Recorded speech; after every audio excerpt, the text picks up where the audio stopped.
Hello बच्चों। तो बच्चों आज का क्लास स्टार्ट करते हैं। एज यू नो हमारा प्रेजेंट टॉपिक चल रहा है आपका फाइनल अकाउंट्स या फाइनेंशियल स्टेटमेंट्स।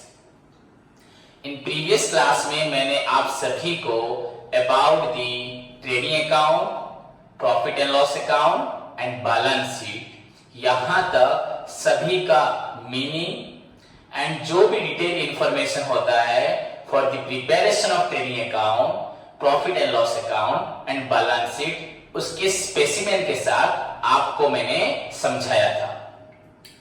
ओके बच्चों, तो अगर हमें मालूम है सभी को तो हम एक बार फिर से रिवाइज कर सकते हैं। द लास्ट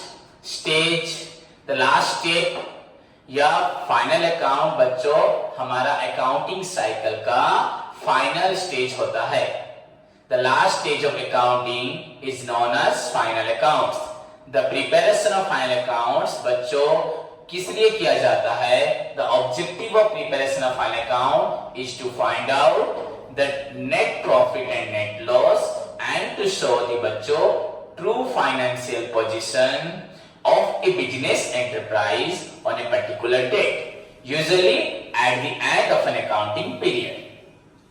Okay बच्चों, देन मैंने आपको बता चुका हूं पहले से कि प्रिपरेशन ऑफ फाइनल अकाउंट में आपका यूजुअली बच्चों पहले आता है manufacturing account, trading account, profit and loss account and balance sheet. ये है इसका एक्चुअली आपका स्ट्रक्चर। तो you have to go through manufacturing, trading, profit and loss and balance sheet. But बच्चों अगर मैन्युफैक्चरिंग कंसर्न होता है तो हमें इन चीजों को फॉलो करना है। पर अगर ये ट्रेडिंग कंसर्न है जहां पे सिर्फ बाइंग एंड सेलिंग एक्टिविटीज होती है तो वहां पर आपको मैन्युफैक्चरिंग अकाउंट बनाने की कोई जरूरत नहीं है। And so far as your बच्चों syllabus is concerned, you are required to बच्चों learn only the preparation of final account of a sole trade business who involves in buying and selling. So आप लोगों को सिर्फ trading account, profit and loss account and balance sheet के बारे में पढ़ना है। That I taught you in the previous classes. 2-3 class में आपको पढ़ा चुका हूं about trading account, profit loss account and balance sheet. Okay बच्चों, तो आज का हमारा टॉपिक है, सभी स्टूडेंट ध्यान से सुने एंड ध्यान से समझे तभी हम प्रॉब्लम कर पाएंगे। ओके बच्चों, सो आज हमें एडजस्टमेंट पढ़ना है सो दैट हम फाइनल अकाउंट को कंप्लीट तरीके से सीख पाएंगे। बिना एडजस्टमेंट के कैसे होता है एडजस्टमेंट अभी, तो हमें एडजस्टमेंट सीखना है बच्चों। तो what do you mean by adjustment? Adjustment किसे बोला जाता है एंड एडजस्टमेंट क्या क्या होते हैं, उसकी एंट्रीज क्या होती है एंड उसे हम किस तरह से फाइनल अकाउंट बनाते वक्त ट्रेडिंग अकाउंट हो या प्रॉफिट एंड लॉस अकाउंट हो एंड बच्चों बैलेंस शीट हो, किस तरह से हम उन आइटम्स को एडजस्ट करते हैं। तो पहले क्या एडजस्ट करते हैं, वो चीज है क्या, एडजस्टमेंट है क्या, ये सब के बारे में आपको जानना है। तो मैंने आपको पहले से ही प्रीवियस क्लास में कंप्लीट बच्चों पीडीएफ भेज दिया था ऑफ एडजस्टमेंट आपको लिखने के लिए। सो आज मैं आपको 1 बाय 1 समझाता हूं एंड उसके साथ एग्जांपल करेंगे। ओके बच्चों, आपका प्रैक्टिकल बुक का डायरेक्ट प्रैक्टिकल प्रॉब्लम को ही मैं समझाऊंगा, एग्जांपल और मन से नहीं लूंगा, डायरेक्ट बुक से ही पढ़ाऊंगा। क्लियर बच्चों? सो स्टार्ट करें। आज का हमारा टॉपिक है बच्चों एडजस्टमेंट।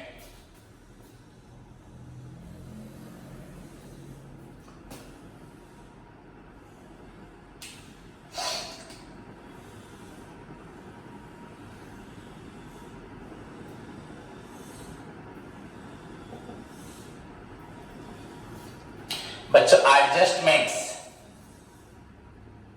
तो पहली बात बच्चों एडजस्टमेंट किसे बोला जाता है, एडजस्टमेंट है क्या। हमने जो आपको बहुत सारी एडजस्टमेंट मैंने आपको प्रोवाइड की थी वो है सब क्या। आपको ट्रेडिंग अकाउंट के बारे में मालूम पड़ा, प्रॉफिट एंड लॉस अकाउंट के बारे में मालूम पड़ा, इनफैक्ट आपको बैलेंस शीट के बारे में भी मालूम पड़ा। फिर से एक बार 2 मिनट के लिए टाइम स्पेंड करता हूं आप लोग का। बच्चों ट्रेडिंग अकाउंट में हम लोग क्या करते थे, ट्रेडिंग अकाउंट में हम लोग ग्रॉस प्रॉफिट, आपको पता है ग्रॉस प्रॉफिट या ग्रॉस लॉस निकालते थे, टोटल प्रॉफिट या टोटल लॉस। तो यहाँ पे हमारे जितने भी बच्चों देखो नॉर्मली बिजनेस में ओपनिंग स्टॉक आपका कितना खर्च हुआ था, 2 ओपनिंग स्टॉक। उसके बाद आपने कितना परचेजेस किया था। अगर रिटर्न किया था बच्चों, आपको वहां पे रिटर्न आउटवर्ड को आप माइनस करेंगे, आपको मालूम है शॉर्टकट में आउट वर्ड को आप माइनस करेंगे। उसके बाद बच्चों आपका सभी प्रकार का डायरेक्ट एक्सपेंसेस या आपका फैक्ट्री एक्सपेंसेस जो भी हो, आपका वेजेस हो, वेजेस एंड सैलरी लिखा होगा तो उसको भी वेजेस कंसीडर करेंगे। कैरेज इनवर्ड हो, आपका कोल हो, कोक हो, गैस हो, वाटर, ऑयल, आपका royalty, railway freight, import duty, octroi, dock charges, ये सब एक्साइज ड्यूटी, तो आपको सबका मीनिंग भी बताया। तो जितने भी आपके डायरेक्ट एक्सपेंसेस हैं या हम बोल सकते हैं फैक्ट्री एक्सपेंसेस, उनको हम लोग डेबिट साइड में पुट करेंगे। ये आपका है debit side. And credit side बच्चों आपके विद ओनली 2 आइटम्स, वो आपका है सेल्स।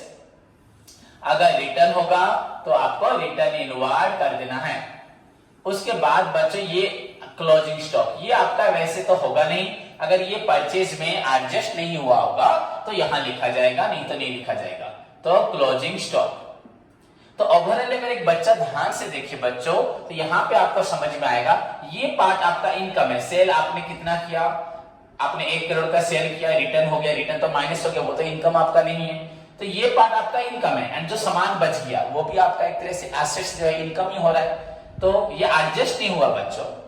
एक्चुअली क्लोजिंग स्टॉक यहाँ माइनस हो जा रहा है, जो सामान बच गया। हमने यहाँ ओपनिंग स्टॉक लिखा, हमने यहाँ परचेज लिखा, माइनस रिटर्न कर दिया, पर जो सामान मतलब ये साइड कौन सा साइड है आपका, एक्सपेंसेस साइड है।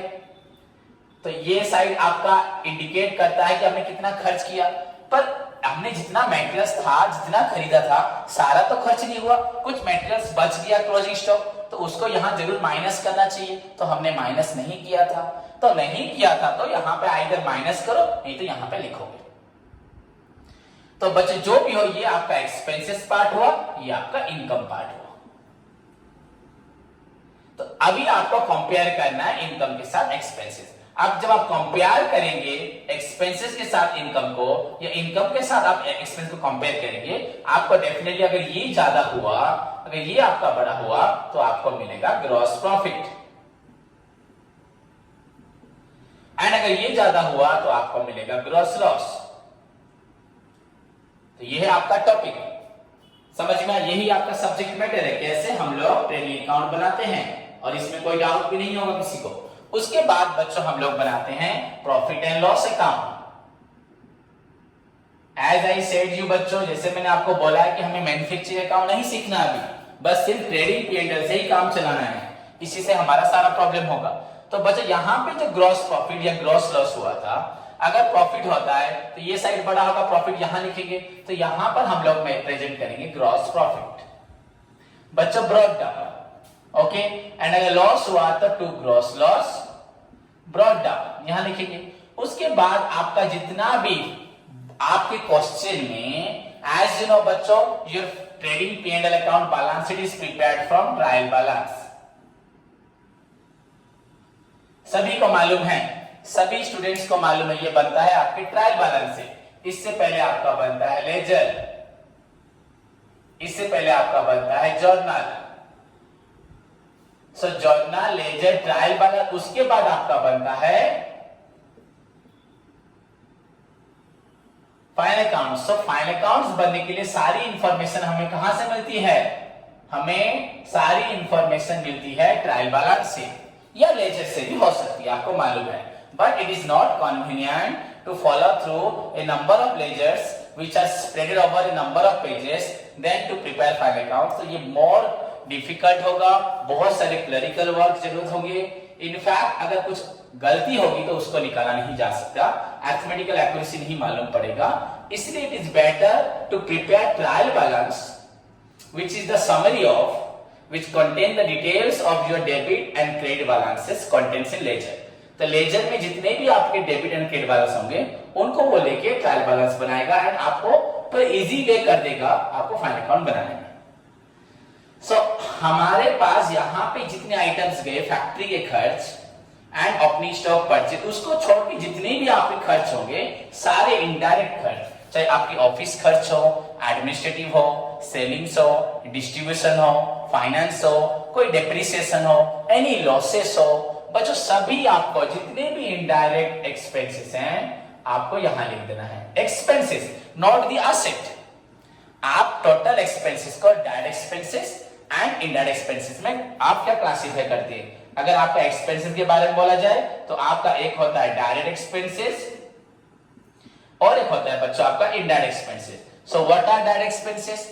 Those expenses which are incurred in purchase and production या manufacturing of goods and services, तो उसको डायरेक्ट बोलते हैं। एंड जो प्रोडक्शन के बाद जो भी खर्च होता है, प्रोडक्शन पैकिंग के बाद, प्रोडक्शन में जो पैकिंग उसके बाद से जो खर्च होता है बच्चों, all are known as indirect. That mean indirect expenses are those expenses which are not directly incurred in production but are required for the production। Factory के लिए चाहिए, ऑफिस चाहिए, आपका एडमिनिस्ट्रेशन चाहिए, सेलिंग डिपार्टमेंट चाहिए, डिस्ट्रीब्यूशन डिपार्टमेंट चाहिए, आपका research and development चाहिए, आपका डेप्रिसिएशन जितने एसेट्स की इनडायरेक्ट होते हैं, फाइनेंशियल लॉस, जितने भी आपके अदर खर्च है सब इनडायरेक्ट खर्च भी आपके होते हैं।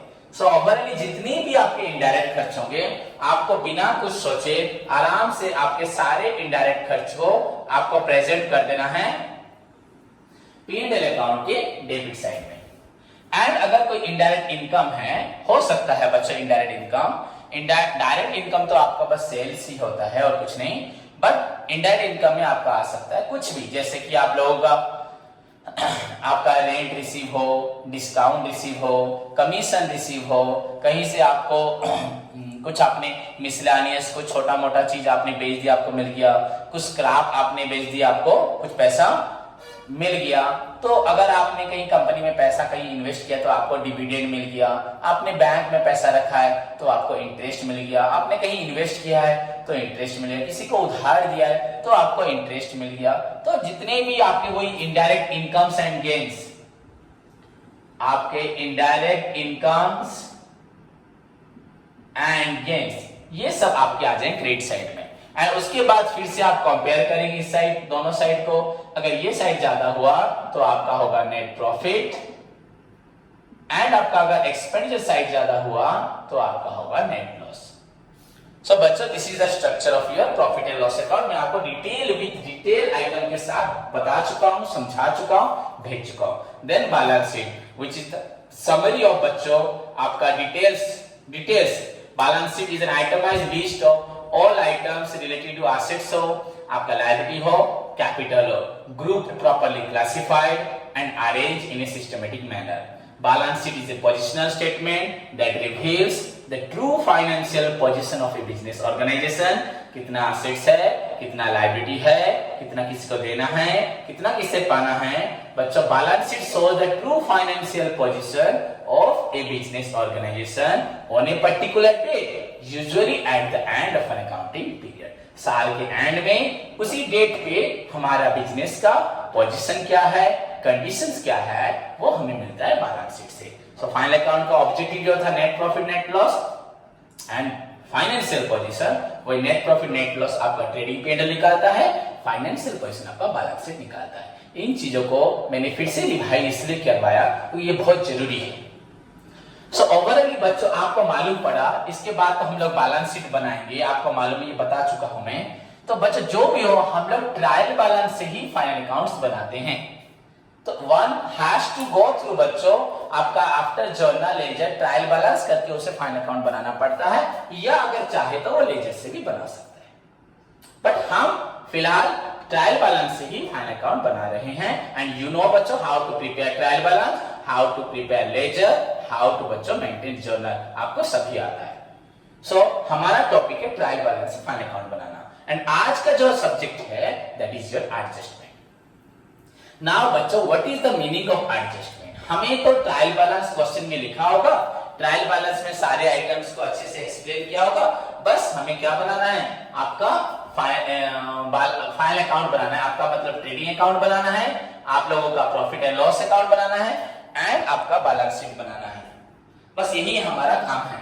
बट बच्चों यहाँ बनाते वक्त हमें दिक्कत कहाँ होती है, हमें क्यों डायरेक्टली हम लोग ट्रेडिंग P&L बैलेंस शीट बनाने के बावजूद भी हमें क्यों थोड़ी सी प्रॉब्लम होती है, हम आज क्यों एडजस्टमेंट पढ़ने जा रहे हैं। तो ये है मेरा पॉइंट, आज हम लोग एडजस्टमेंट क्यों पढ़ने जा रहे हैं।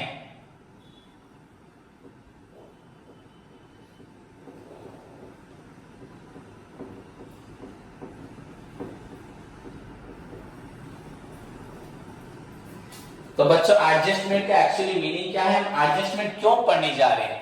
तो बच्चों एक्चुअली जब ट्रायल बैलेंस से आपका फाइनल अकाउंट बनता है, ट्रायल बैलेंस कैसे बनाते हैं सभी को मालूम है। ट्रायल बैलेंस बनाना सभी को आता है। आपका ट्रायल बैलेंस बनाने के 3 वेज होते हैं, 3 वेज। चाहे आप लोग आपको याद होगा आपका ट्रायल बैलेंस हम लोग कैसे बनाते हैं सभी को मालूम है।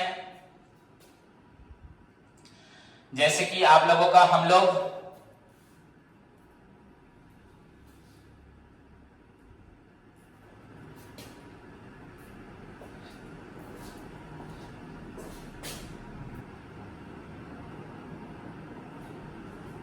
तो बच्चों जैसे कि हम लोग जानते हैं ट्रायल बैलेंस बनाने के लिए हमें टोटल मेथड हो या बैलेंस मेथड हो या आपका कंपाउंड मेथड हो, तीनों मेथड हम लोग फॉलो करते हैं टू प्रिपेयर बच्चों आप लोगों का ट्रायल बैलेंस। बट क्या होता है बच्चों, यहां पे ध्यान देने वाली बात यह है, कभी कभी क्या होता है बच्चों, जब ट्रायल बैलेंस में हम लोग शो करते हैं डेबिट एंड क्रेडिट आइटम्स को, list of debit and credit balances which are extracted from ledger account, हम कुछ आइटम्स को छोड़ देते हैं बच्चों, ओमिट कर देते हैं। There are certain items which are very necessary for the preparation of बच्चों आपका final account. In fact trial balance में भी जरूरत है, फाइनल अकाउंट में भी जरूरत है। There are certain items which are very necessary, very essential for the preparation of final account, but are बच्चों for any reason, किसी भी रीजन से हो, चाहे हमारी गलती हो चाहे कुछ भी हो, बाद में मालूम पड़े, are omitted to be recorded in the trial balance। बच्चों are omitted from recording the trial balance। कुछ आइटम्स होते हैं जो फाइनल अकाउंट बनाने के लिए बहुत ही जरूरी होते हैं, बट किसी रीजन की वजह से क्या होते हैं, वो लोग ट्रायल बैलेंस में लिखने से वंचित हो जाते हैं। उन आइटम को किसी गलती के तरीके से या कोई भी रीजन हो, हमने उसको ट्रायल बैलेंस में लिखा नहीं होता है। बच्चों अगर हम फाइनल अकाउंट बना लेते हैं उन आइटम के बिना, या ट्रायल बैलेंस में जो आइटम्स लिखे उन्हीं आइटम से बना लेते हैं, तो फाइनल अकाउंट तो हमारा बन जाएगा, बट हमें कभी भी exact profit and loss and financial position के बारे में नहीं मालूम पड़ेगा। तो मैंने आपको क्या बोला, आपने सुना। So there are certain items बच्चों which are very essential for the preparation of final account but are omitted to be recorded in the बच्चों trial balance. Such items are known as adjustment. समझ में आया बच्चों। तो there are, ये आपका notes में लिखा है, there are certain items which are essential for the preparation of, which are essential for the preparation of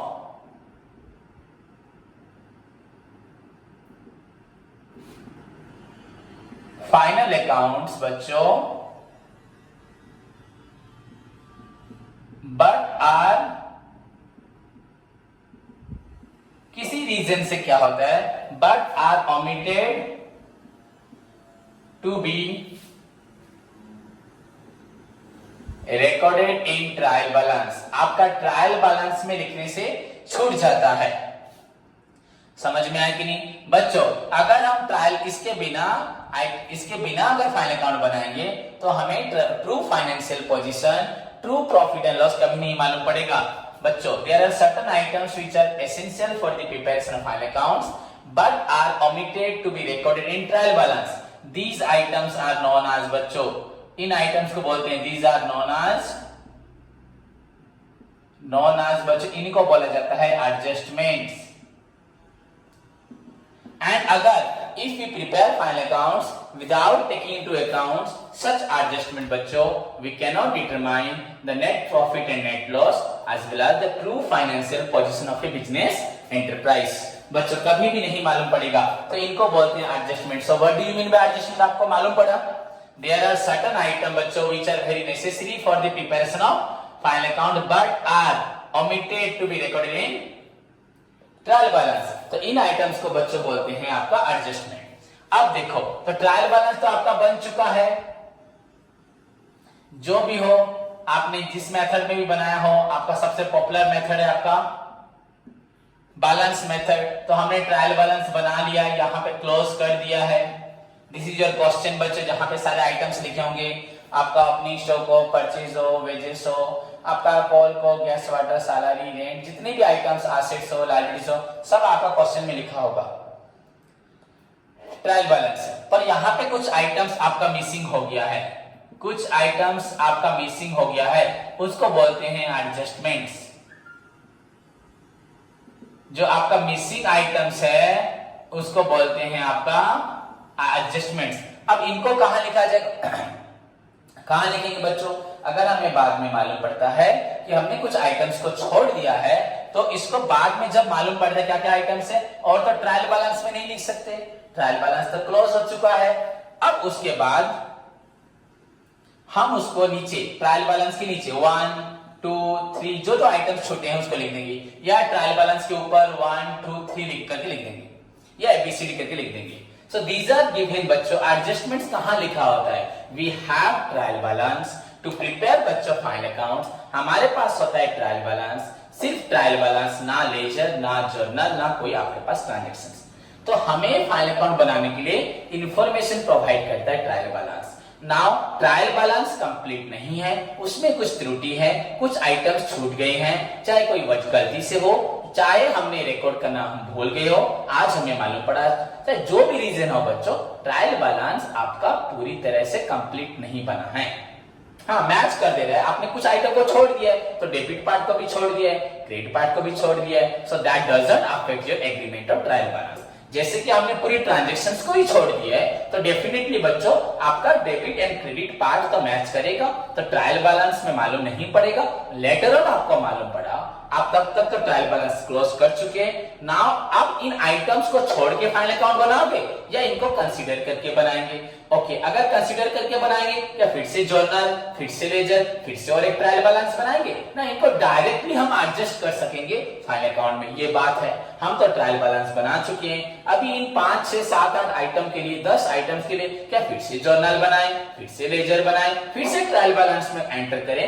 ये तो सुइटेबल नहीं है. डायरेक्टली इनको हम लोग एडजस्ट कर लेते हैं. अगर हमारे पास थोड़ा कोई टेक्निक है, नॉलेज है, जिसको हम फॉलो करेंगे, तो डायरेक्टली हम इन 4 5 10 आइटम्स को डायरेक्टली हम without journal, ledger, without trial balance, इसको तो छेड़ नहीं सकते, फिर से चेंज नहीं कर सकते. हम डायरेक्ट फाइनल अकाउंट बना पाएंगे. ओके बच्चों, तो उसको तो इसका मतलब इसको हम कंसीडर करेंगे फाइनल अकाउंट बनाने के लिए. बट ये कहां लिखा होगा? दीज आर गिवन बच्चों, पहले बोलते थे usually below the trial balance. Trial balance के नीचे सीरियल नंबर 1 2 3 करके दिया होगा. बट समटाइम्स बच्चों यू आल्सो सी, आप देखेंगे, आप यू विल सी बच्चों कि ऊपर भी लिखा होता है, नीचे भी लिखा होता है, और लेफ्ट राइट तो लिखना पॉसिबल नहीं है. सो वेयर आर बच्चों आपका एडजस्टमेंट्स कहां लिखा होता है? The adjustments are always given outside the trial balance. ये क्वेश्चन आपका एडजस्टमेंट कहां लिखा होता है? तो एडजस्टमेंट हमेशा ट्रायल बैलेंस के आउटसाइड, ऊपर हो नीचे हो, usually below the trial balance but outside the trial balance. Okay बच्चों, so this is all about the meaning of, simple meaning of बच्चों adjustment which are very essential for the preparation of final account but are for any reason omitted to be recorded in trial balance. Now if you prepare final accounts without considering this item, our entire accounting failure हो जाएगा. हमें net profit loss नहीं मालूम पड़ेगा, हमारी economic health नहीं मालूम पड़ेगा. सो हमें इनको कंसीडर करना है, पर इनको तो हम फिर से जर्नल, लेजर, ट्रायल बैलेंस में नहीं लिख सकते. तो डायरेक्टली हम इनको किस तरह से एडजस्ट करेंगे? That's why these are known as adjustments and these are always given बच्चों आपका outside the trial balance. Clear? So let's start बच्चों, हम एडजस्टमेंट पढ़ते हैं। A good number of adjustments are there. मैंने आप लोगों को लगभग 21 22 एडजस्टमेंट्स दिया है, तो आप उन सभी को पढ़ेंगे एंड लगभग हमारे सारे प्रॉब्लम उन्हीं में सॉल्व हो जाएंगे। डिटेल, हम पूरा डिटेल में व्हाट इज एडजस्टमेंट, उसका एंट्री क्या होता है, एग्जांपल्स क्या होता है, ट्रीटमेंट क्या होता है, देन नोट क्या होता है। आपका सारे adjustment 1 mark 2 mark 3 marks questions में है। इनफैक्ट समटाइम्स लॉन्ग क्वेश्चन में भी आपका 3 एडजस्टमेंट्स पड़ जाता है। And for the preparation of final account तो ये आपका बहुत कंपलसरी आपका जानना बहुत जरूरी है। ट्रायल एडजस्टमेंट के बारे में जानना जरूरी है। जैसे हमने ट्रेनिंग P&L बैलेंस शीट पढ़ा, इसको पढ़ना बहुत जरूरी है, अदरवाइज हम लोग प्रॉब्लम सॉल्व नहीं कर पाएंगे। So let's move to the बच्चों सम एडजस्टमेंट के बारे में पढ़ते हैं।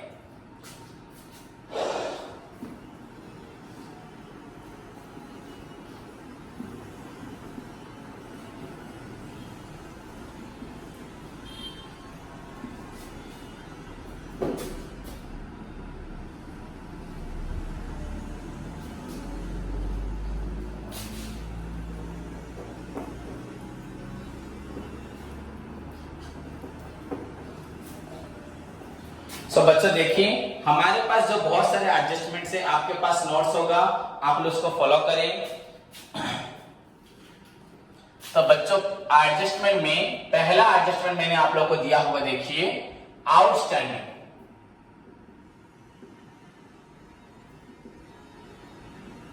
Outstanding expenses. ओके स्टूडेंट्स, तो फर्स्ट इज योर बच्चों, first one is your outstanding expenses. मैं आपको यहाँ पे बच्चा समझा देता हूँ। नोट्स आपके पास है तो आपको लिखने की जरूरत नहीं है। लिखना चाहते हो तो लिखो, नहीं तो बिल्कुल नोट्स को फॉलो करो। एग्जैक्टली जो बोल रहा हूं वही लिखा होगा, तो आप देख सकते हैं। सो बच्चों आपका आउटस्टैंडिंग एक्सपेंसेस क्या है? बच्चों आप सभी को मालूम है आउटस्टैंडिंग क्या है? The expenses which are still due to be paid. बच्चों जिस खर्च को अभी तक हमने पेमेंट नहीं किया, which are still due to be paid, the expenses which are still due to be paid, which are not paid yet, जो not paid है, अभी तक हमने जिसको पेड नहीं किया, उसको बोलते हैं आपका outstanding expenses. the expenses which are still due to be paid, जो खर्च हमने अभी तक नहीं किए। फॉर एग्जाम्पल बच्चों, सपोज क्या हुआ, हमने वर्कर्स को वेजेस दिया है 10,000, हमने वर्कर्स को वेजेस दिया है 10,000। वहीं पे क्या हुआ, एक वर्कर था रामू और एक था हरी, तो उनको हमने वेजेस नहीं दिया। वो लोग एब्सेंट थे उस दिन, या हमारे पास पैसे का शॉर्टेज हुआ, हम लोग नहीं दे पाए। सो एनीवे अकाउंट्स हमारा क्लोज हो गया है, हमने उनको पेमेंट नहीं दिया है। हमने सर उनको बोला बाद में देंगे, ऐसे बोला। तो सपोज उन लोगों को देना था आपको वेजेस बच्चों 2,000 रुपए। तो आपने बाकी वर्कर्स को वेजेस दे दिया है, रामू एंड हरी को 2,000 नहीं दिया है। So the expenses which are still due to be paid, जो एक्सपेंस अभी भी देने हैं, अभी भी हमने किस पेमेंट नहीं किए, तो उसको बोलते हैं आउटस्टैंडिंग। तो ये बच्चों ये 2,000 है। ओके बच्चों, अब उसके बाद आपका एंट्री आपके नोट्स में लिखा है, देखिए the expenses which are still due to be paid is known as outstanding expenses. You can also say the expenses which are not paid yet, which are unpaid, which are due to be paid, all are same बच्चों। So entry बच्चों outstanding, तो outstanding हमारे लिए क्या है? देना है, liability है। और एक्सपेंसेस हमारे लिए क्या होता है? एक्सपेंसेस ही होता है बच्चों। तो डेबिट होगा, लायबिलिटी क्रेडिट होगा। As you know wages paid, wages to cash, and wages paid नहीं किया, देना है, तो वेजेस अकाउंट डेबिटेड तो होगा पर टू कैश तो नहीं होगा। आउटस्टैंडिंग हुआ बच्चों, तो वेजेस टू आउटस्टैंडिंग। तो यू कैन राइट हियर बच्चों, आपका आउटस्टैंडिंग का ट्रीटमेंट एंट्री क्या होगा? पर्टिकुलर एक्सपेंसेस अकाउंट आपका debited to outstanding expenses account. आपका particular expense account debited to outstanding expense account. बच्चों ध्यान से देखिए, जो भी आपका पर्टिकुलर मतलब अगर सैलरी है तो salary account debited to outstanding salary, अगर रेंट है rent account debited to outstanding rent, अगर वेजेस है तो wages account debited to outstanding wages. Example मैंने वहां लिखा है आपका wages due to be paid या rent due to be paid, rent payable, तो rent account debited to outstanding rent account. So this will be your बच्चों, वो आपको क्या होगा, दैट इज योर बच्चों आपका एग्जाम्पल होगा। उसके बाद अब तो क्या करना है आप लोगों को, ट्रीटमेंट। हमें कहीं पे भी एंट्री की अभी पास करने की जरूरत नहीं है, पर हाँ एग्जाम में अगर क्वेश्चन आते हैं ऐसे, या हमें किसी को समझाना होता है तो हमें जरूरत होता है कि एंट्री क्या था। तो एंट्री आपका है particular expenses account, particular expense account to आपका आउटस्टैंडिंग एक्सपेंस। मेन हमारा है बच्चों, हमें समझने वाला पार्ट हमारे लिए बहुत जरूरी है कि हम इसको ट्रीटमेंट कैसे देंगे। हम फाइनल अकाउंट जो बनाएंगे, हम ट्रेडिंग अकाउंट बनाएंगे, प्रॉफिट एंड लॉस अकाउंट बनाएंगे, एंड उसके बाद बैलेंस शीट। इन आइटम्स को डायरेक्टली कैसे यहां शो करेंगे। हमारे पास ट्रायल बैलेंस में जो आइटम्स थे, हाँ उसको देख के हम लोग डायरेक्ट को डायरेक्ट में ट्रेडिंग में, इनडायरेक्ट को P&L में, एसेट्स लायबिलिटी को हम बैलेंस शीट में शो कर देंगे एंड फाइनल अकाउंट्स आपका बना लेंगे। पर इन आइटम्स को कैसे शो करेंगे, तो बच्चों एज यू नो यहाँ पे आपको दिखाई दे रहा है पर्टिकुलर एक्सपेंसेस हुआ, आउटस्टैंडिंग एक्सपेंसेस हुआ। तो बच्चों एडजस्टमेंट क्या है, मतलब एडजस्टमेंट को हम कैसे सॉल्व, मतलब एडजस्टमेंट क्या है, मतलब ट्रीटमेंट आपको इसके लिए क्या लिखोगे, ट्रीटमेंट्स बच्चों, वो है ट्रीटमेंट। सबसे इंपॉर्टेंट पार्ट आपके सारे एडजस्टमेंट, मतलब इसे हमें कैसे एडजस्ट करना है, तो इसको हम एडजस्ट करेंगे तो एडजस्टमेंट बोलते हैं, पर उसके लिए हमें ट्रीटमेंट सीखना होता है। तो कैसे हम इन आइटम्स को शो करेंगे। पहली बात बच्चों आप खुद सोच लीजिए बच्चों, ये एक्सपेंसेस था, हमने नहीं दिया। अगर सपोज मेरा सिंपली बच्चों 10,000 रुपए इनकम हो रहा है एंड आपका मेरा 6,000 रुपए खर्च हो रहा है एंड 2,000 रुपए वेजेस मैंने नहीं दिया था, तो अगर नहीं दिया था 2,000 तो यहां नहीं लिखा, तो मेरा प्रॉफिट हो गया 4,000 रुपए। आप सभी बताएं कि 4,000 प्रॉफिट क्या सही है। मैंने 2,000 रुपए अभी तक पेमेंट नहीं दिया, मेरा इनकम पार्ट है 10,000 रुपए, मेरा एक्सपेंसेस पार्ट है आपका 6,000 प्लस 2,000 आपका जो रामू और हरि को वेजेस देना था मैंने नहीं लिखा, तो मैं बोल दिया मेरा प्रॉफिट 4,000। क्या प्रॉफिट 4,000 है? अगर रामू और हरि को आप पेमेंट देते तो ये कितना हो जाता, ये आपका और 2,000 ऐड हो जाता, तो ये आपका 8,000 होता एक्सपेंसेस और इनकम होता आपका 10,000, तो आपका प्रॉफिट होता 2,000। तो सोच लीजिए हमने वेजेस को इग्नोर करके हमारा जो प्रॉफिट निकल रहा है गलत निकल रहा है, तो अभी हमें ठीक करने के लिए क्या करना है, इस रामू के खर्च को, हरि के खर्च को, इस आउटस्टैंडिंग खर्च को इन खर्चों में बच्चों ऐड कर देना है। इन खर्चों में हमें इसको ऐड कर देना है। तो बच्चों आप लोग खुद देखें ट्रीटमेंट क्या होगा। हर एक बच्चों adjustment, you know every transaction has to aspect, सभी ट्रांजेक्शन में 2 एस्पेक्ट होते हैं, डेबिट एंड एक क्रेडिट। बच्चों यहाँ पे भी आपको सारे ट्रीटमेंट में, सारे एडजस्टमेंट में, सारे आइटम्स में आपको 2 एडजस्टमेंट मिलेंगे, 2 ट्रीटमेंट मिलेंगे, 2 ट्रीटमेंट। तो पहला बच्चों आपका लिखा है देखो नोट्स में, खर्च को बढ़ाएंगे, it will be added to the particular expenses, वहां लिखा हुआ है बच्चों टू द पर्टिकुलर एक्सपेंसेस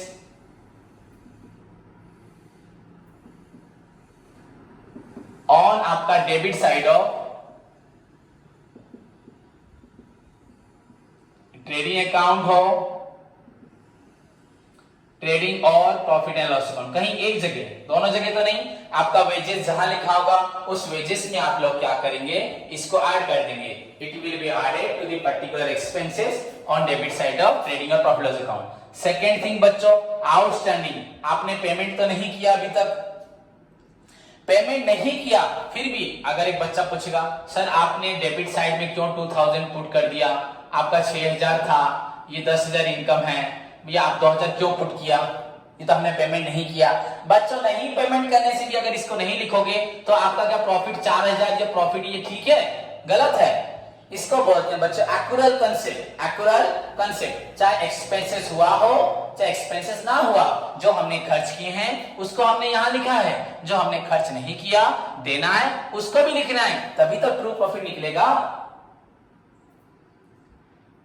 बच्चों सपोज मुझे 1 करोड़ रुपए इनकम हुआ, मैंने खर्च किया है 40 लाख और मैंने 30 लाख लोगों को देना ही नहीं दिया, तो अब मैं बोलूंगा 1 करोड़ इनकम, खर्च 40 लाख, मेरा इनकम हुआ, प्रॉफिट 60 लाख हो गया, और मैंने 30 लाख पेमेंट नहीं किया, तो 60 लाख अगर प्रॉफिट बोलूंगा, वेरी गुड, आप 60 लाख प्रॉफिट दिखाओ।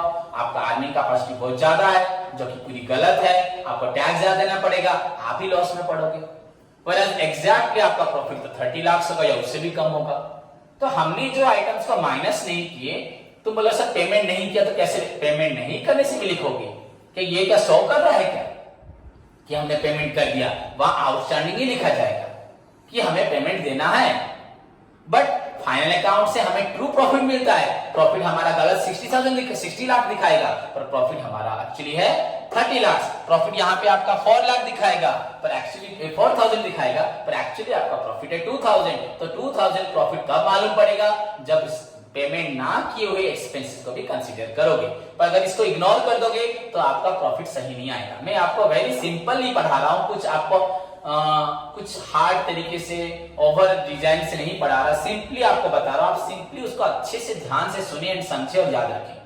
तो एक्यूरेट कंसेप्ट बच्चों, एक्सपेंसेस हो या ना हो, नो प्रॉब्लम। इनकम हो या ना हो, मुझे अगर पैसा तुमसे मिलना है, पैसा नहीं मिला, मैंने आपको क्रेडिट सेल बताया था, तो पैसा नहीं मिला, फिर भी उसको इनकम में लिखा जाएगा। समझ में आया कि नहीं आया? तो इनकम हो या ना हो, एक्सपेंसेस हो या ना हो, फिर भी आप उसको इनकम में शो करेंगे, and that is known as बच्चों एक्यूरेट कंसेप्ट। तभी हमें ट्रू प्रॉफिट मालूम पड़ेगा। सो बच्चों, it will be added to the particular expenses, जो भी एक्सपेंस होगा, वेजेस हो, रेंट हो, सैलरी हो, कमीशन हो, इंश्योरेंस हो, कुछ भी हो, उसमें आपका ऐड हो जाएगा। एंड बच्चों ये आपने पेमेंट नहीं किया, लायबिलिटी है, देखो प्रूफ हो रहा है, it will be shown on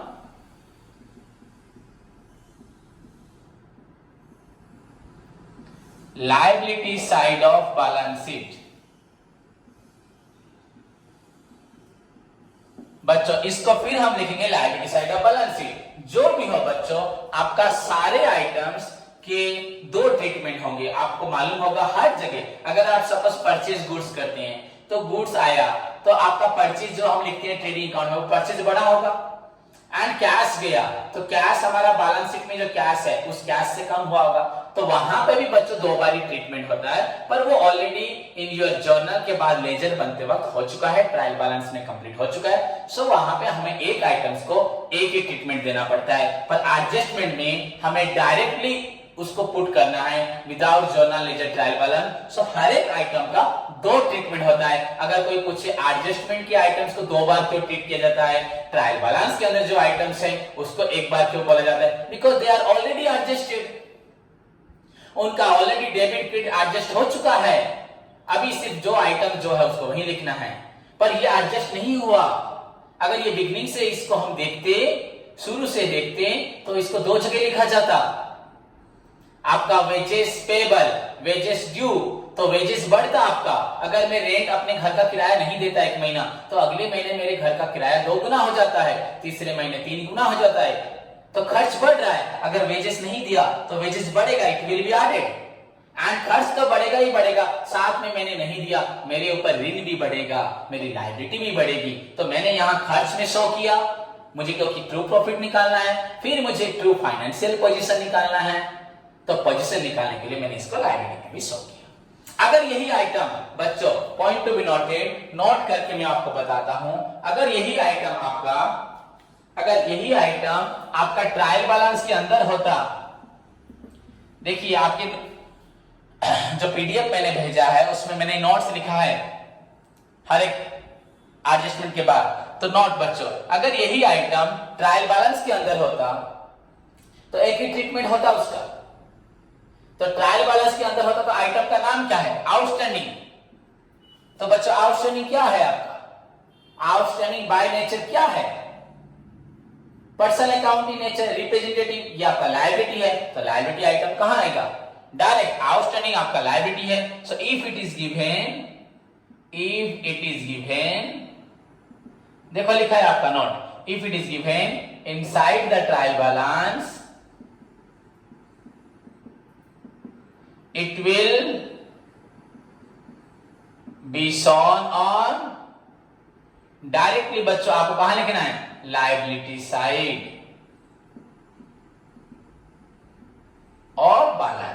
अगर ये आपका ट्रायल बैलेंस के अंदर होता तो आपको डायरेक्टली इसको liability side of balance sheet में लिखना था और कहीं नहीं लिखना था, खत्म। So this is all about your outstanding. Outstanding का मीनिंग क्या है, उसका एंट्री क्या है, उसका ट्रीटमेंट क्या है। इसको पहले तो डेबिट में ऐड करेंगे एक्सपेंसेस में, चाहे ट्रेडिंग में हो पीएनएल में हो, फिर लायबिलिटी में लिखेंगे। अगर आउटस्टैंडिंग ट्रायल बैलेंस के अंदर है, ये नोट की भी जरूरत नहीं है। अगर ट्रायल बैलेंस के अंदर है तो वो एडजस्टमेंट नहीं है। आउटस्टैंडिंग जो आइटम्स बाहर है वो एडजस्टमेंट है, उनका दो ट्रीटमेंट होगा। जो अंदर है आउटस्टैंडिंग मतलब लायबिलिटी, तो लायबिलिटी को आप कहां लिखोगे, लायबिलिटी साइड में लिखोगे, खत्म बच्चों। So this is your outstanding expenses. उसके बाद बच्चों नेक्स्ट एडजस्टमेंट आपका है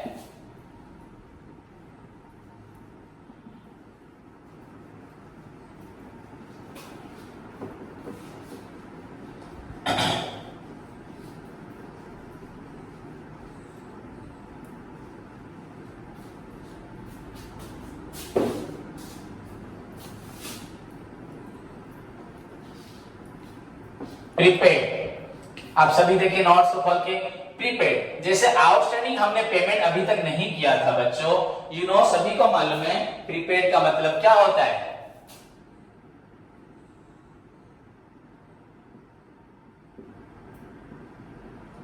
Prepaid expenses, the expenses which are paid in advance, the expenses which are paid before it is due, the expenses which are paid in advance.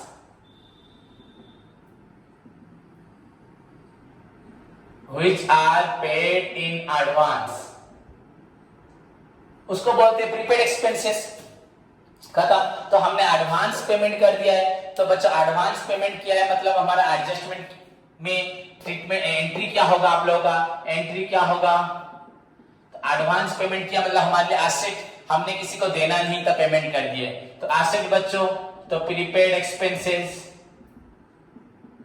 Expense मतलब कुछ भी आपका wages हो, सैलरी हो, पर वेजेस वगैरह प्रीपेड नहीं होता।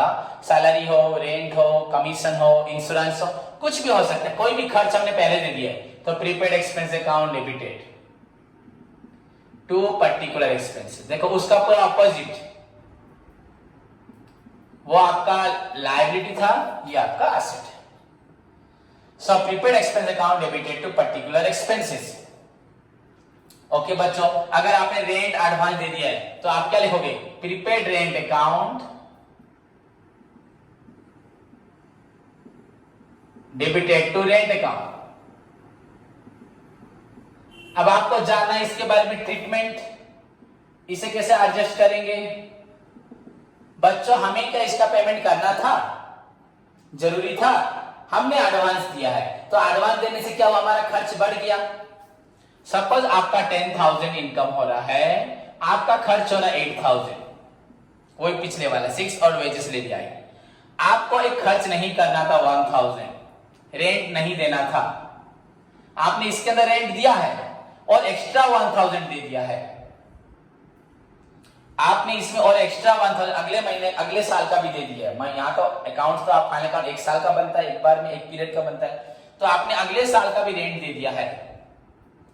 तो बचत देने से ये आपका खर्च बढ़ गया, तो ये खर्च बढ़ गया तो आपका इनकम कितना हुआ, प्रॉफिट हुआ 2,000, ये गलत हो गया। हमें यहाँ रेंट पुट करना था 1,000, हमने इस 8,000 के अंदर रेंट 2,000 पुट कर दिया है। तो अभी हमें क्या करना है, यहाँ पे जहां पे रेंट लिखा है उसमें से 1,000 माइनस करना है। खर्च बच्चों हमने नहीं करना था।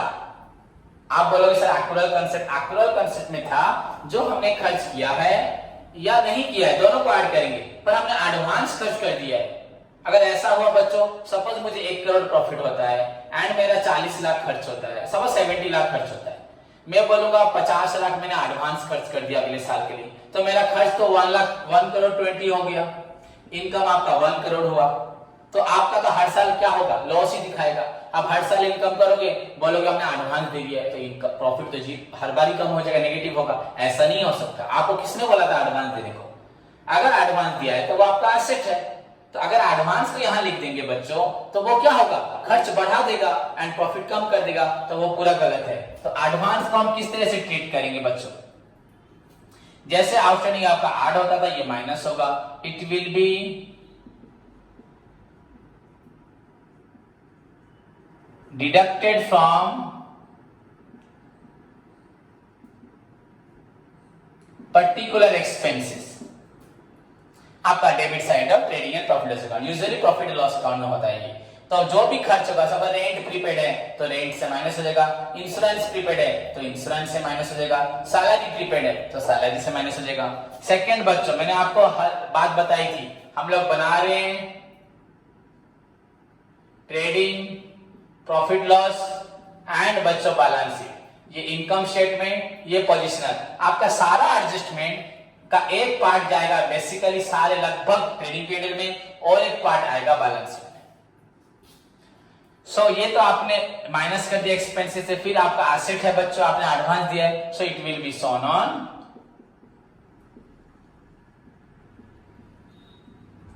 आपका asset side of balance sheet. Okay बच्चों, सो प्रीपेड को हम कैसे लिखेंगे? पहली बात उसको प्रेजेंट करेंगे हम लोग माइनस करके एक्सपेंसेस से, एंड सेकंड हम उसको एसेट में लिखेंगे। एंड बच्चों सुनो, अगर ये ट्रायल बैलेंस के अंदर है तो प्रीपेड का एडजस्टमेंट नहीं है।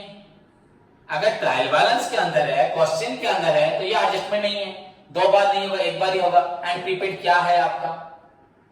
वही पर्सनल अकाउंट, वही आपका प्रीपेड मतलब एसेट्स है, रिप्रेजेंटेटिव पर्सनल अकाउंट, प्रीपेड आपका एसेट्स है, तो एसेट बच्चों कहां होगा? एसेट साइड में। So if it is given inside the trial balance, अगर नोट करके दिखाई देखो वहां पे, अगर ये ट्रायल बैलेंस के अंदर होगा तो ये तो एडजस्टमेंट नहीं है, इसको कहां लिखेंगे? एसेट में लिखेंगे। ओके बच्चों, देन मूव टू योर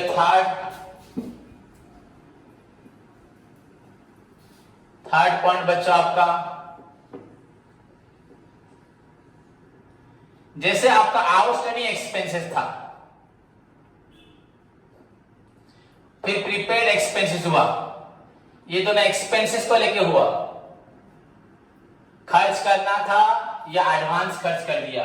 अब हम इनकम को लेके पढ़ेंगे, ये दोनों एक्सपेंसेस पार्ट से जुड़े थे। अब पढ़ते हैं एक्रूड बच्चों इनकम। एक्रूड इनकम, अगर ऐसा कोई इनकम होगा, सपोज मुझे मिलना है पर नहीं मिला और मैंने उसको छोड़ दिया, एक्रूड इनकम।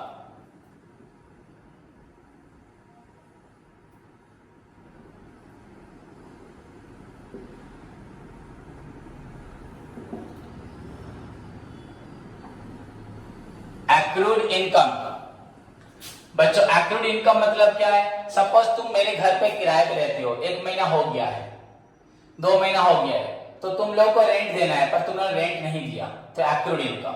मैं जॉब करता हूं, वहां पे मैं काम कर चुका 1 महीना 1 साल काम कर, पर मुझे सैलरी नहीं मिला, तो एक्रूड सैलरी। साल हो गया है, तुम लोग मुझे इंटरेस्ट दोगे, मुझसे लोन लिए थे पर तुम लोग मुझे इंटरेस्ट अभी तक नहीं दिए, तो तुम लोगों से मुझे इंटरेस्ट मिलना है। तुम लोग के लिए क्या है? आउटस्टैंडिंग इंटरेस्ट, सर को इंटरेस्ट देना है। मैं क्या बोलूंगा? Accrued income. जो आपके लिए खर्च है वो मेरे लिए इनकम है, एंड जो आपके लिए आउटस्टैंडिंग खर्च है वो मेरे लिए आउटस्टैंडिंग इनकम है। तो इनकम को आउटस्टैंडिंग नहीं बोलते, इनकम को बोलते accrued income. So the income which is earned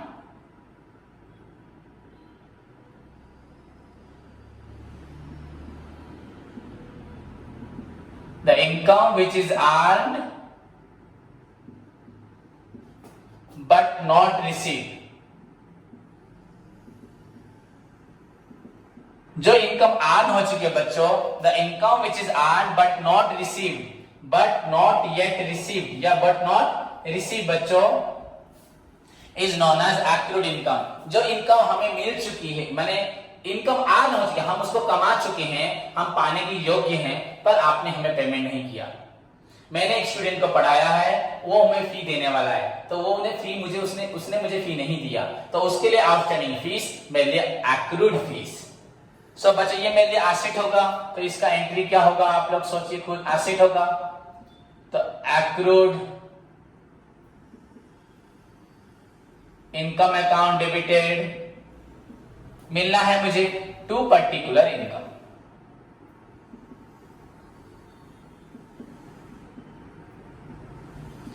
अगर मुझे इंटरेस्ट मिलना है बच्चों, accrued interest account debited, example लिखा हुआ देखो वहां पे, accrued interest account debited, to interest account. Particular मतलब इंटरेस्ट हो, रेंट हो, जो भी हो। अगर मुझे रेंट मिलना है तो accrued rent account debited to rent, particular rent नहीं, रेंट अकाउंट। अब इसका भी क्या होगा ट्रीटमेंट, आप सभी को मालूम है 2 ट्रीटमेंट होगा। पहली बात बच्चों, ये इनकम है, हमें नहीं मिला, मिलने वाला है, तो क्या होगा, छोड़ देंगे इसको, ऐड कर, नहीं मिला फिर भी ऐड होगा। जैसे एक्सपेंसेस नहीं हुआ था फिर भी ऐड हुआ था, ये इनकम नहीं मिला, so it will be added to the particular income. Income on, आपका इनकम कहां लिखा होता है, ऑन क्रेडिट साइड और profit and loss account. Trading account में होगा ही नहीं। एंड बच्चों ये इनकम है आपका, मिलने वाला है, इनकम तो अलग, एक्रूड इनकम, मिलने वाला है asset, it will be shown on, ये आपका पहला, दूसरा it will be shown on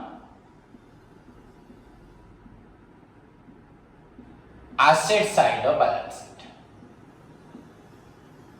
asset side of balance sheet. तो पहले इनकम में ऐड होगा क्रेडिट साइड में एंड फिर एसेट में आएगा। एंड अगर ये ट्रायल बैलेंस के अंदर है तो एडजस्टमेंट तो नहीं है। एक्रूड क्या है, ट्रायल बैलेंस वाले आइटम्स आइदर एक्सपेंसेस है या इनकम है, तो एक्रूड तो एक्सपेंसेस भी नहीं है, इनकम भी नहीं है। एसेट्स है तो एसेट कहां आएगा, एसेट में ही आएगा। क्लियर बच्चों, तो ये हुआ आपका एक्रूड इनकम। तो उसके बाद हम लोग नेक्स्ट एडजस्टमेंट बच्चों, जो आपको वही सेम मैनर में, जैसे प्रीपेड एक्सपेंसेस था या एक्रूड इनकम था, मिलने वाला है, इनकम अभी एडवांस मिल जाएगा, इनकम रिसीव्ड इन एडवांस।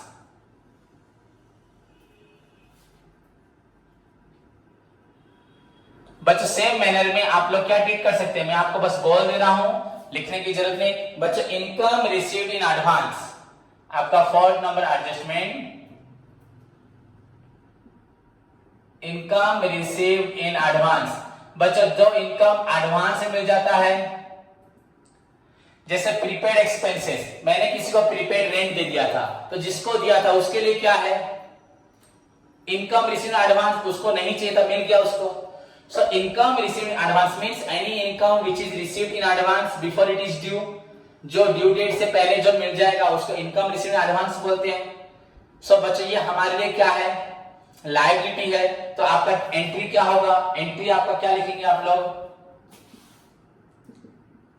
हमें एडवांस मिल गया तो लायबिलिटी है, तो आप अभी वो काम आपको करने के लिए आपकी वो ऑब्लिगेशन आपके लिए बन गया। So particular income account debited to आपका इनकम रिसीव्ड इन एडवांस, ये आपके लिए लायबिलिटी हो गया। Particular income account debited to आपका income received in advance, liability हो गया। तो जिस तरह प्रीपेड को आपने माइनस किया था, यहां पे इनकम नहीं मिलना है, अगले साल का इनकम मिल गया है, तो अगले साल का इनकम तो अगले साल आएगा नहीं, इस साल आएगा, इस साल आपने लिख दिया लेके, तो आपको इसे माइनस करना है। तो बच्चों ये क्या होगा, इट विल बी, जैसे प्रीपेड का उल्टा हो रहा है, it will be deducted from particular income. Income कहां होता है बच्चों, on credit side, credit side हो आपका P&L अकाउंट। एंड ये आपका लायबिलिटी है, it will be shown on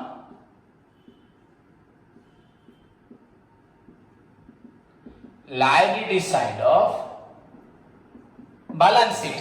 okay बच्चों, पहली बात तो ये इनकम से माइनस होगा, फिर बैलेंस शीट में लायबिलिटी साइड में भी लिखा जाएगा। एंड अगर ये ट्रायल बैलेंस के अंदर है तो एडजस्टमेंट नहीं है, नोट की जरूरत, एडजस्टमेंट नहीं है। तो इनकम रिसीव्ड इन एडवांस मतलब क्या, एडवांस मिला, लायबिलिटी तो लायबिलिटी में लिख दोगे, ये वाला होगा बस। So this is your accrued income. So I have taught you बच्चों today first for adjustment with आपका जो previous discussions मैंने किया, हमने आज पढ़ा आपका आउटस्टैंडिंग, देन उसके बाद prepaid, then accrued, then income is in advance. अगर आप लोग कल क्लास में पूरे अच्छे से इसको पढ़ के आते हैं previous trading period balance sheet के साथ, so I will discuss with you बच्चों। ज्यादा कुछ आज में डिस्कशन कर पाऊंगा नहीं तो प्रॉब्लम और एक दो आज में करवा के आपको प्रॉब्लम स्टार्ट करूंगा। पहले जितने होंगे उसका प्रॉब्लम करेंगे, फिर आगे आगे पढ़ेंगे। ओके बच्चों, तो ध्यान से सब स्टूडेंट्स को नोट्स मेंटेन करें। नोट्स तो आपको दे चुका हूं, उसको पढ़ें, याद रखें एंड कल क्लास आते वक्त पूरी तरह से प्रिपेयर होके आए। धन्यवाद।